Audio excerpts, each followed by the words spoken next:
Hi, I'm Jay from Real Street Performance. Today we're going to talk about clutch disc break-in and how it is important. So I have two different style discs here. This is an organic brass impregnated rag. It has some spring and some give to it, so this disc is going to be better at conforming to a new flywheel and pressure plate and distributing the load across the disc evenly.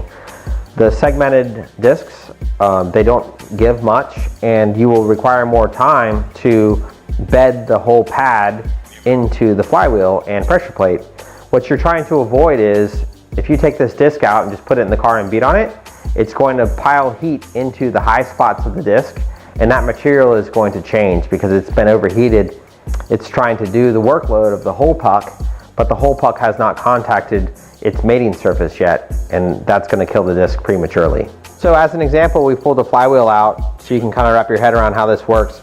This surface is ground flat. The turning process of this flywheel, it's very easy to achieve that. The discs, how they're assembled, no matter the brand, there's always going to be surface irregularities across the puck or whatever facing material there is.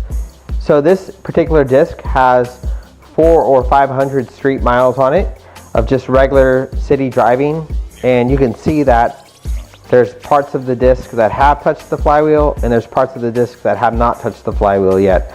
And the object of the game is to go through at least the manufacturer's break-in period to achieve the whole workload spread across the puck so the clutch can handle the design horsepower and torque rating. If you overload this thing too soon, you're going to overheat this part of the disc, and this part of the disc is going to break up and fall off, and then that pattern will fall back to the other side of the disc where you'll end up with all the material failed and you'll wonder why.